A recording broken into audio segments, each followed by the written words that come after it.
नमस्कार दोस्तों, स्वागत है आप सभी का क्रिक इन्फॉर्मर में। तो प्लेइंग 11 के इस कंपैरिजन वीडियो में हम लोग बात करने वाले हैं आईपीएल 2023 के 60वें मुकाबले की, जो कि Rajasthan Royals versus royal Challengers Bangalore के बीच खेला जाएगा। इस पूरे वीडियो में हम लोग बात करेंगे दोनों टीमों का प्लेइंग 11 क्या होगा, फिर कंपैरिजन किया जाएगा on the paper, opener to opener, middle order to middle order, फिर फिनिशर टू फिनिशर और pace bowling to pace bowling, फिर स्पिनर टू स्पिनर, सभी विभागों का कंपैरिजन किया जाएगा। देखा जाएगा कि कौन सी टीम कहां पे मजबूत है और कल के मैच में किसके जीतने के चांसेस है वो प्रेडिक्शन दिया जाएगा। लेकिन सारा कुछ हमारा एनालिसिस किसके ऊपर बेसिस रहेगा, पिच रिपोर्ट के ऊपर देखा जाएगा, सोचा जाएगा, समझा जाएगा, परखा जाएगा कि कल के मुकाबले में, जो कि दोनों टीमों के लिए बहुत ही महत्वपूर्ण मुकाबला है, Rajasthan Royals versus RCB team. अगर आरसीबी यहां पे मुकाबला हारती है तो वो प्लेऑफ के दौर से लगभग बाहर हो जाएंगे। वहीं अगर हम बात करें राजस्थान रॉयल्स, अगर वो मुकाबला हारते हैं तो वो भी प्लेऑफ के रेस से बाहर हो जाएंगे। तो दोनों टीमों के दृष्टिकोण से,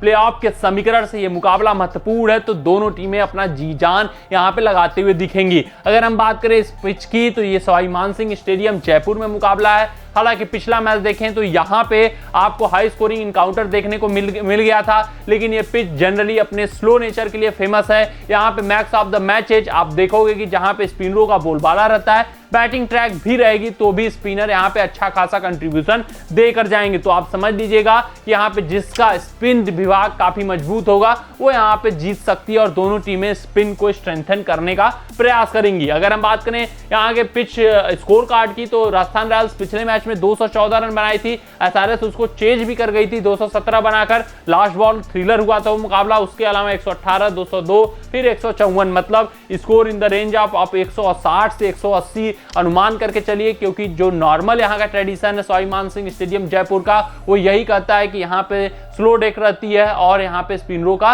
बोलबाला रहता है। तो चाहे जिस पिच का यूज हो, हर पिच पे स्पिनर को टर्न जरूर मौजूद रहेगा, चाहे वो बैटिंग फ्रेंडली हो, चाहे वो बॉलिंग फ्रेंडली हो। अब बात कर लेते हैं अपने वीडियो के सबसे इंपॉर्टेंट पार्ट की, प्लेइंग 11 का कंपैरिजन जो है। तो दोनों टीमों का प्लेइंग 11 का कंपैरिजन कर लेते हैं, देख लेते हैं कि कौन सा विभाग किस टीम का मजबूत है और कौन सा विभाग किस टीम का कमजोर है। तो यहाँ पे जो प्लेइंग 11 का कंपैरिजन है, सबसे पहले हम देख लेते हैं प्लेइंग 11 दोनों टीमों का क्या होने वाला है। तो राजस्थान रॉयल्स का भी प्लेइंग 11 में कोई भी बदलाव करने वाली नहीं, क्योंकि ये पिछला मुकाबला जीते हुए थे। यहाँ पे देवदत्त पडिक्कल या रियान पराग में से एक आपको इंपैक्ट प्लेयर के रूप में खेलता हुआ दिखेगा, लेकिन जो पडिक्कल है वो तब आएंगे अगर विकेट जल्दी गिर जाएगा। अगर विकेट एट लास्ट गिरा, अगर यहाँ पे पडिक्कल का जरूरत नहीं पड़ा, तो रियान पराग खेलते हुए दिख सकते हैं एट द डेथ ओवर। अगर हम बात करें आरसीबी के प्लेइंग 11 की, तो वो भी आपके स्क्रीन पे है। यहाँ पे आरसीबी का प्लेइंग 11 है, एक बदलाव हो सकता है, विजय कुमार व्यस्क की जगह कर्ण शर्मा आ सकते हैं, क्योंकि यहाँ पे जो पिच की बात करें, पिच रिपोर्ट की बात करें, यहाँ पे स्पिनरों का थोड़ा वर्चस्व रहता है, जिस कारण कर्ण शर्मा को ऐड कर सकती है आरसीबी टीम। वहीं सुयश प्रभुदेसाई जरूरत पड़ा तो इंपैक्ट प्लेयर के रूप में खेल सकते हैं। तो ये दोनों टीमों का प्लेइंग 11 था। अब बात कर लेते हैं प्लेइंग 11 कंपैरिजन का, कि दोनों टीमों का प्लेइंग 11 कंपैरिजन क्या है, कैसे कौन सा विभाग किसका मजबूत है और किसका कमजोर दिखाई दे रहा है। अगर हम बात करें ओपनिंग डिपार्टमेंट की, तो यहाँ Yashasvi Jaiswal, Jos Buttler Rajasthan Royals के लिए ओपन करते हुए दिखेंगे। तो वही Faf du Plessis, Virat Kohli open करते हुए दिखेंगे किसके लिए, आरसीबी टीम का। तो यहाँ पे जो ओपनिंग डिपार्टमेंट है काफी मजबूत है, काफी चुस्त है, काफी तंदुरुस्त है। यशस्वी जायसवाल टॉप नॉच फॉर्म में, बटलर भी धीरे धीरे अपने रंगत में आते हुए दिख रहे हैं, जबरदस्त खिलाड़ी हैं, टी20 के बेस्ट बैटर है। वहीं यशस्वी जायसवाल ने अपने आप को प्रूव किया है। तो एक भी पॉइंट यहाँ पे ओपनिंग डिपार्टमेंट में राजस्थान के नहीं कटते हैं। वहीं अगर हम बात करें डुप्लेसिस और विराट की, तो इनको भी ज्यादा एक्सप्लेन करने की जरूरत नहीं है, टॉप लीडिंग स्कोरर हैं डुप्लेसिस इस साल के। तो वहीं विराट कोहली भी अपने रंगत में दिख रहे हैं, एंकर रोल निभा रहे हैं, अच्छा खासा कंट्रीब्यूशन दे रहे हैं। तो ये भी बेस्ट ओपनिंग जोड़ी है। दोनों ही टीम के जो ओपनर है बहुत बेहतरीन, काफी धाकड़ है, और जो टीम है ओपनिंग डिपार्टमेंट दोनों की बराबरी पे आट रखती है, और कोई किसी भी ओपनिंग डिपार्टमेंट में किसी भी बैटर में कोई कमी दिखती हुई नहीं दिख रही है। तो अब बात कर लेते हैं मिडिल ऑर्डर डिपार्टमेंट की। अगर हम राजस्थान रॉयल्स के मिडिल ऑर्डर डिपार्टमेंट की बात करें, तो संजू सैमसन, जो रूट यहाँ पे और देवदत्त पडिक्कल की जरूरत पड़ी, तो देवदत्त पडिक्कल मिडिल ऑर्डर में बल्लेबाजी करते हुए दिखेंगे। तो वहीं अगर हम बात करें आरसीबी टीम के मिडिल ऑर्डर बल्लेबाजी की, तो यहाँ पे अनुज रावत, ग्लेन मैक्सवेल, महिपाल लोमरोर की जरूरत पड़ी तो महिपाल लोमरोर मिडिल ऑर्डर में बल्लेबाजी करते हुए दिखेंगे। तो ये अगर 1-to-1 कंपैरिजन किया जाएगा तो यहाँ पे पूरी निर्भरता ग्लेन मैक्सवेल के ऊपर है। अनुज रावत भी उतने बेहतरीन खिलाड़ी नहीं है, लोमरोर भी बेहतरीन खिलाड़ी नहीं है, और ये जो पिच है अगर बैटिंग फ्रेंडली नहीं हुई तो यहाँ पे ग्लेन मैक्सवेल पर भी उतना दाव नहीं खेला जा सकता, जिस कारण मात्र 15 पॉइंट मिलते हैं इनके मिडिल ऑर्डर को, और यहाँ पे कोलैप्स कर सकती है आरसीबी की मिडिल ऑर्डर। अब बात कर लेते हैं राजस्थान रॉयल्स की मिडिल ऑर्डर की। तो संजू सैमसन, जो रूट है मिडिल ऑर्डर में, यहाँ पे दोनों ही खिलाड़ी काफी बेहतरीन है, दोनों स्पिन के अच्छे खिलाड़ी हैं, और खासकर संजू सैमसन कभी भी अटैकिंग शॉट खेल सकते हैं, वही जो रूट अगर जरूरत पड़ी तो एंकर की भूमिका निभा सकते हैं। देवदत्त पडिक्कल की भी जरूरत पड़ी तो अच्छा खासा कंट्रीब्यूशन मिडिल ऑर्डर में दे सकते हैं, जिस कारण इनकी मिडिल ऑर्डर को 18 पॉइंट मिलते हैं, क्योंकि काफी चुस्त, काफी मजबूत और काफी अच्छी टीम है, जो कि स्पिन के खिलाफ भी अच्छा कंट्रीब्यूशन जो रूट के रहने की वजह से यहाँ पे दे सकती है। तो 18 पॉइंट मिलते हैं। तो जो आरसीबी का मिडिल ऑर्डर है उससे कहीं मजबूत, कहीं ज्यादा अच्छी, कहीं ज्यादा stable middle order Rajasthan Royals का इस मैच में दिख रहा है। तो ये मजबूती है राजस्थान रॉयल्स की इस मैच में। अब बात कर लेते हैं फिनिशिंग डिपार्टमेंट की, देख लेते हैं यहाँ पे किसका पलड़ा भारी है और किसका कमजोर है। तो अगर हम राजस्थान रॉयल्स के फिनिशिंग डिपार्टमेंट में नजर डालें तो वहां से सिमरन हेटमेयर, ध्रुव जोरेल आपको फिनिशिंग डिपार्टमेंट में दिखेंगे। वहीं अगर हम बात करें आरसीबी टीम के फिनिशिंग डिपार्टमेंट की, तो यहाँ पे आपको दिनेश कार्तिक अकेले एक ऐसे बैटर होंगे जो फिनिश करते हुए दिखेंगे मुकाबला, अदरवाइज इनके ऊपर कोई भी ऐसा बैट्समैन नहीं है जो इनके अलावा फिनिश कर सकता है। हाँ, अगर डुप्लेसिस या मैक्सवेल में से कोई एक टीका लंबा खेला तो वो फिनिश कर सकते हैं मुकाबले, अदरवाइज पूरी डिपेंडेंसी यहाँ पे कार्तिक के ऊपर है। तो आप समझ सकते हैं कितना फ्रेजाइल इनका मिडिल ऑर्डर है, कितना लोअर मिडिल ऑर्डर कितना फ्रेजाइल है।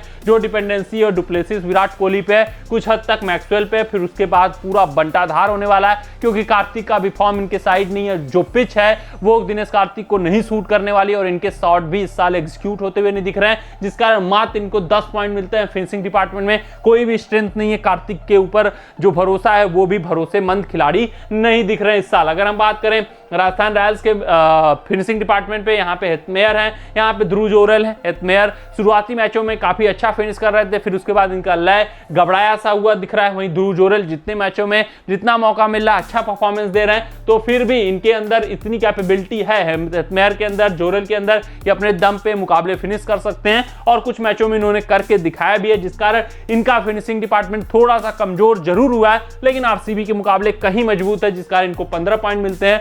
और राजस्थान रॉयल्स का फिनिशिंग डिपार्टमेंट भी आरसीबी के फिनिशिंग डिपार्टमेंट से मजबूत दिखाई दे रहा है इस मैच में।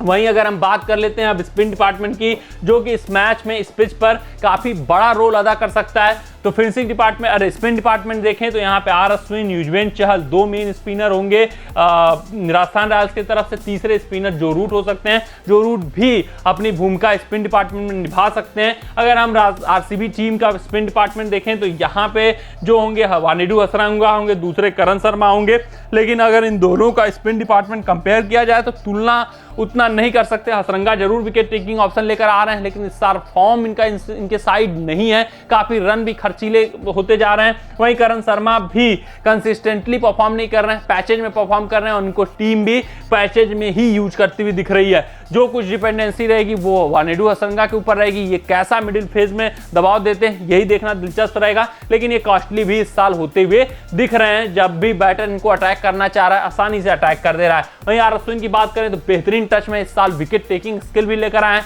विकेट भी लेकर दिला रहे हैं मिडिल ओवर्स में। युजवेंद्र चहल के क्या ही कहने, लीडिंग विकेट टेकर हैं इस साल के, और कुछ मैचों में जरूर कॉस्टली हुए हैं, लेकिन उसके अलावा जब छाप छोड़ रहे हैं तो बेहतरीन खिलाड़ी, बेहतरीन गेंदबाजी कर रहे हैं। आईपीएल के सर्वश्रेष्ठ विकेट टेकर हो चुके हैं, सबसे ज्यादा विकेट टेकर हो चुके हैं, ब्रेवो को पीछे कर दिया, और इस साल भी पर्पल कैप की सूची में सबसे टॉप पर बने हुए हैं। तो लेजेंडरी कैटेगरी में ये धीरे धीरे आते जा रहे हैं। वहीं आर अश्विन भी एक लीजेंड है स्पिन विभाग के, जो रूट भी अच्छा खासा योगदान दे सकते हैं। तो इनका जो स्पिन डिपार्टमेंट है वो काफी परिपूर्ण है, कहीं से भी कमजोर नहीं दिख रहा है इनका स्पिन डिपार्टमेंट। जरूर यहाँ पे 2 लेग स्पिनर मौजूद हैं जो कि विकेट टेकिंग स्किल लाते हैं, लेकिन करण शर्मा पे उतना भरोसा नहीं कर सकते। वानिडू हसरंगा विकेट जरूर दिलाएंगे अगर पिच में टर्न हुआ तो, और चाहे न भी हुआ तो भी ये विकेट ला कर देंगे, लेकिन एक्सपेंसिव भी साबित हो सकते हैं, जिस कारण 2 पॉइंट इनके स्पिन डिपार्टमेंट में कटते हुए दिख रहे हैं। और जो राजस्थान रॉयल्स का स्पिन डिपार्टमेंट की तिकड़ी वो काफी मजबूत है, किसके मुकाबले, आरसीबी टीम के स्पिन डिपार्टमेंट के मुकाबले। तो यहाँ पे स्पिन डिपार्टमेंट में भी राजस्थान रॉयल्स का बोलबाला है, आरसीबी के मुकाबले मजबूत ऑन द पेपर दिखाई दे रहे हैं। On the field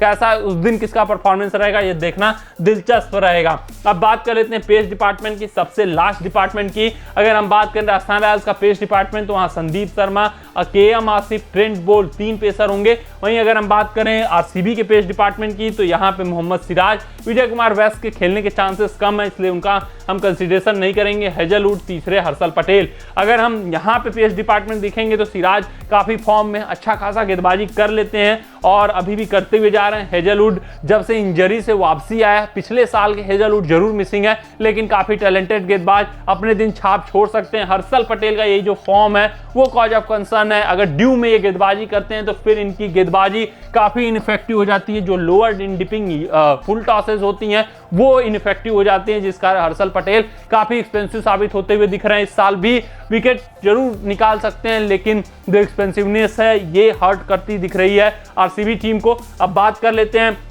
Rajasthan Royals का पेस डिपार्टमेंट तो यहाँ बोल्ट शुरुआती ओवर्स में जरूर अच्छा गेंदबाजी कर रहे हैं लेकिन ये डेथ में गेंदबाजी नहीं कर सकते।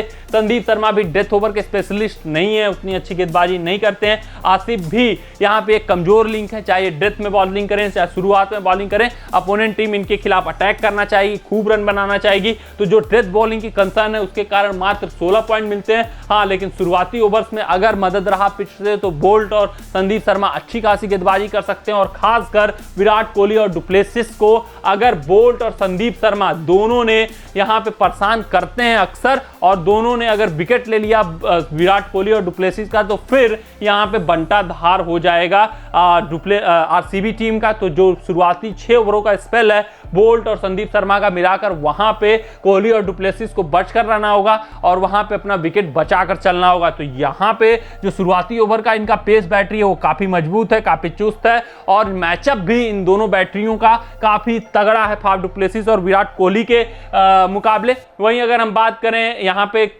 तीसरा जो पेसर है इनका और डेथ ओवर डिपार्टमेंट है वो कॉज ऑफ कंसर्न है, जिस कारण इनके पॉइंट जरूर कटते हैं पेस डिपार्टमेंट में 4 पॉइंट। अदरवाइज इनका पेस डिपार्टमेंट शुरुआती ओवरों के लिए काफी मजबूत है। अगर हम इनके पेस डिपार्टमेंट की बात करें तो यहाँ पे मजबूती तो बहुत है, डेथ ओवर स्पेशलिस्ट भी हैं, हर्षल पटेल भी हैं लेकिन फॉर्म में नहीं दिख रहे हैं, जिस कारण थोड़ा सा कमजोर है इनका भी पेस डिपार्टमेंट और इनके भी 16 पॉइंट मिलते हैं बिकॉज ऑफ द फॉर्म इनके पास नहीं है। वहीं अगर हम बात करें राजस्थान रॉयल्स का तो जो डेथ ओवर्स का प्रॉब्लम है ये कॉज ऑफ कंसर्न बन सकता है और यहाँ पे दोनों पेस बैटरी समान है, न किसी की ज्यादा मजबूत है न किसी का कमजोर है, अपने अपने सबके स्ट्रेंथ हैं, अपने अपनी सबकी कमजोरी है। तो यहाँ पे ये जो पेस डिपार्टमेंट है वो दोनों टीमों का बराबरी पे आ अटकता है। तो ओवरऑल अगर हम कंपैरिजन कर लें दोनों टीमों का on the paper according to the pitch condition तो आप समझ ही गए होंगे कि पेस डिपार्टमेंट में राजस्थान रॉयल्स लगभग बराबर है। एक डेथ ओवर उनका कॉज ऑफ कंसर्न है तो इनका भी डेथ ओवर उतना, खिलाड़ी तो हैं, बॉलर तो हैं डेथ ओवर में ऑपरेट करने वाले हेजलवुड और हर्षल पटेल के रूप में, लेकिन फॉर्म में नहीं है। वहीं अगर हम बात करें स्पिन डिपार्टमेंट की तो यहाँ पे जो रोल बड़ा प्ले कर सकता है स्पिन डिपार्टमेंट वो है अश्विन, युजवेंद्र चहल और जो रूट के रूप में बहुत बेहतरीन तिकड़ी है और अच्छा खासा इंपैक्ट दे सकते हैं। यहाँ पे भी स्पिनर्स मौजूद हैं, वानेडू हसरंगा और करण शर्मा दोनों अपने दिन मैच मोमेंटम चेंज कर सकते हैं, काबिलियत है। लेकिन अगर कंपैरिजन कर लें 1-to-1 कंपैरिजन तो वानेडू हसरंगा और करण शर्मा की जोड़ी पीछे दिखाई देगी युजवेंद्र चहल, अश्विन और जो रूट की तिकड़ी से। वहीं अगर हम बात करें बल्लेबाजी विभाग की तो यहाँ पे किसी के ऊपर डिपेंडेंसी नहीं है, सभी डिपार्टमेंट इनका अच्छा है, चाहे जायसवाल से ले लें, सैमसन ले लें, रूट ले लें, इत्मेयर ले लें, ध्रुव जुरैल ले लें, सभी ने कंट्रीब्यूट किया है, सभी अच्छे फॉर्म में है। वहीं अगर हम आरसीबी की बात करें तो यहाँ पे आपको डुप्लेसिस और विराट कोहली बस फॉर्म में दिख रहे हैं और मैक्सवेल के ऊपर वही हाई रिस्क हाई रिवार्ड वाली बात। इन तीनों के अलावा आपको कोई भी बल्लेबाज ऐसा नहीं दिखेगा जो परफॉर्मेंस दे सके, जो इन स्पिन के तिकड़ियों को अच्छा खासा खेल सके। तो ये जरूर कॉज ऑफ कंसर्न रहेगा। तो यहाँ पे आपको साफ तौर पे पता चल गया होगा कि राजस्थान रॉयल्स का कोई भी डिपार्टमेंट आरसीबी से कमजोर नहीं है। ओपनिंग डिपार्टमेंट में कमजोरी हो सकती थी लेकिन जिस हिसाब से यशस्वी और जॉस बटलर की जोड़ी है वहां पे भी काफी मजबूत है और जो मैचअप है संदीप शर्मा और ट्रेंट बोल्ट का विराट कोहली और डुप्लेसिस खिलाफ वो काफी लाजवाब है, वो देखना लायक रहेगा। अगर 6 ओवरों में ये 2 विकेट ले लेते हैं तो फिर तो मुकाबला काफी आसान हो जाएगा राजस्थान रॉयल्स के लिए आरसीबी के खिलाफ। तो अगर हम ओवरऑल कंपैरिजन कर लें, प्रेडिक्शन अब दे देते हैं दृष्टिकोण मुकाबला कल का जीतेगा तो यहाँ पे 80% चांसेस हैं कि राजस्थान रॉयल्स ये मुकाबला अपने नाम कर लेगा अपने होम ग्राउंड पे। और इनकी मजबूती है वो काफ़ी मतलब सशक्त है। यहाँ पे इनके पास स्पिन डिपार्टमेंट है, पेस डिपार्टमेंट है, बैटर भी अच्छे खासे हैं। बस यही है कि ऑन द पेपर सभी को थोड़ा थोड़ा जो रोल है उसमें कंट्रीब्यूशन देना है। वहीं अगर हम आरसीबी की बात करें तो इनका बहुत ही बुरा हाल है क्योंकि विराट कोहली डुप्लेसिस के ऊपर डिपेंडेंसी और इनके मैचअप भी बोल्ट और संदीप शर्मा के खिलाफ काफ़ी खराब हैं। तो ये थोड़ा सा कॉज ऑफ कंसर्न है आरसीबी टीम के लिए। कल का मुकाबला इनको जीतना बहुत जरूरी है, राजस्थान के लिए भी जीतना बहुत जरूरी है। लेकिन जो ऑन द पेपर रियलिटी है वो ये है कि आरसीबी टीम काफी पीछे दिख रही है राजस्थान रॉयल्स की टीम के कल के मुकाबले में। तो आज के अपने इस रिपोर्ट में बस इतना ही। आप सभी अपना ध्यान दें, सुरक्षित रहें, स्वस्थ रहें, मस्त रहें। जय हिंद, जय भारत। अगर ये वीडियो आपको पसंद आया हो तो इसे लाइक और शेयर करें और क्रिकेट से जुड़ी अन्य जानकारियों के लिए हमारे चैनल को सब्सक्राइब करना ना भूलें।